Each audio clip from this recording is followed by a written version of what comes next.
Guys, I am now joined by the EST of WWE. So, Bianca, you started at South Carolina, went to where? Texas A&M. Texas A&M. And finished off at Tennessee. So how much NIL were they paying you? Because, I mean, you were moving like these athletes today. Like, were they paying you NIL under the table, Bianca? Come on. No. Listen, I am so jealous of NIL now, how they're able to brand themselves and benefit off of that and make money. If we were able to do that back then, I feel like I would have been popping back So then. you would have been in 7 colleges Yeah. instead of 3. Like, Yeah. I know definitely I was transferring. Yeah, I would have been in all the portals. I'm hitting no portal because I'm trying to get paid. Thank you for joining me. I appreciate you giving us a little bit of time. 5th WrestleMania. You know, I watched your show a while back. You and your husband, who I think is tremendous. He's a great guy, and you guys are made for each other.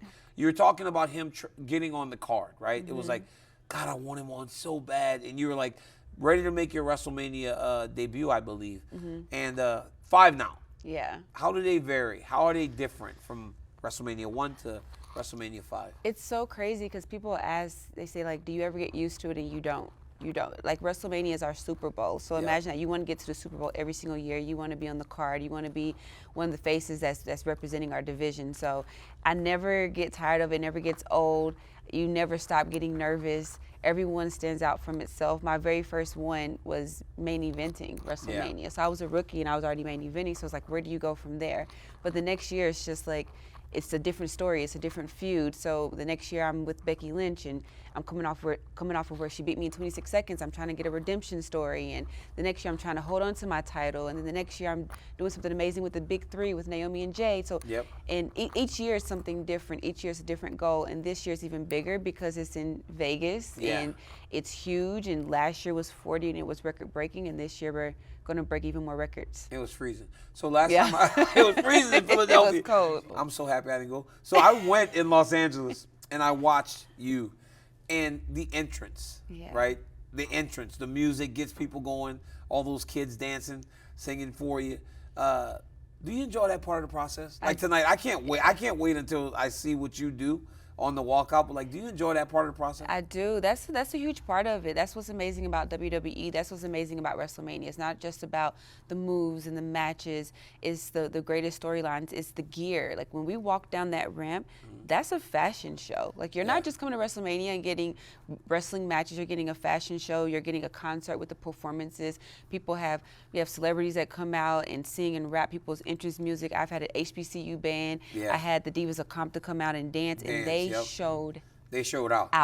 I was dancing. Out, yes. I danced horrible. I'm not a good dancer, but I was dancing with y'all. I was like, yo, it felt good, the energy. Yes, it's all about the energy. And so each year I'm trying to top myself, whether it's my gear, my entrance. And I've had a lot of great entrances. And this year I'm like, what do I do this year? So this year I feel like I was very involved. Okay. I made all the props for it. So I'm very excited for it. It all came together very, very last minute, and so we're going to see how it works out. But I think it's going to be cool and interesting. But I made all the props for it. Okay, so you got here through the Elimination Chamber, right?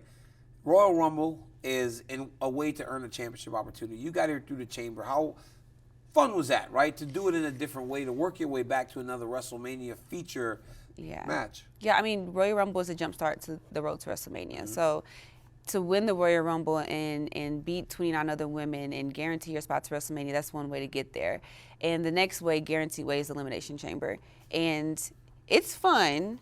Yeah. But it's also physical and probably one of the most intimidating matches that you can be in. Yeah. You're inside of a chamber. You're locked in a pod. You're in there with 4 other women who... There is 4 pods and 2 women who start the match. So, and those women, they're fighting to the end because everybody wants that last opportunity to get to WrestleMania. So, it's extremely intimidating. Yeah. But I've already won Chamber before, so I already knew kind of what to expect. Yeah. But you never know what's going to happen because you don't know when you're coming out of the pod. Yeah. This year for me, for Chamber, it was even more difficult because my 2 tag team partners ended up fighting each other. And Naomi, she's something else. She just turned her back. She stuck a knife right in your back. She did, but it's so hard because we had such a bond. But it was awesome. Yeah, and me being stuck in that pod and watching them try to tear each other apart and me not understanding what's going on, and I can't get out of the pod, and I was so emotional. And then right after that happens, my pod opens, and I had to still go through some of the most talented women in this roster to win. So that was a very difficult match for me, and I won, and I feel like I earned my way to WrestleMania. Talking about earning, right? Storytelling is very important in this world that you guys live in. Yes. Right? And you earned your opportunity by going through the chamber. Rhea Ripley's added to the match. And honestly, it didn't feel earned. If I'm watching from the outside, she's a referee in a match, almost like kind of like, how does this happen constantly? Because now Rhea Ripley's in her 8th, I think, or 7th fight, and it's always for a championship. She always seems to backdoor into a championship opportunity. I'm sorry, Bianca. I'm Team Bianca Belair. So I'm like, I appreciate I that. wanted to watch you fight Io Sky. Yeah. It's Io Sky. Yeah, I mean, listen, I love Rhea. I think Rhea is amazing. I've always respected Rhea. We started in NXT together. We've come up together. We've been on the opposite sides of the mountain, climbing our way to the mountaintop. We shared the cover of 2K together last year. So, and that's always been a dream match of mine. But it's true. I feel like if you don't earn it, you don't deserve it. And I did everything that I was supposed to do, and I earned it, and I deserved it. And I feel like at this point, you know, Rhea, she's been blaming me, and I feel like she just needs to blame herself. And she's using me as a scapegoat of why she lost her title to Io. Yeah. She was just focused on me. So at this point, I'm like, okay, you want to keep blaming me? Well, then I'll give you something to blame me for after WrestleMania. I just feel like I've put in all the work. I've been stating facts. I've been standing up for myself, and you don't have to like the truth, but you can't deny it. And that's just what it is. And it's not that people don't like what I'm saying; they just don't like who I'm saying it about. And I get it because I love her, but facts are facts. Facts are facts. But now you have two dangerous women, right? Yeah. You have her and Io Sky. How much different is it? Because you fought in one-on-one matches at WrestleMania, understanding the stage. Yeah. How much different is it to prepare for a triple threat match against two of the most experienced now and the best performers that we have in all of wrestling, regardless of gender? Yeah, I mean, just to have a match just with Rhea is one thing. To have a match just with Io is one thing. Now to have a match with both, that is something in itself.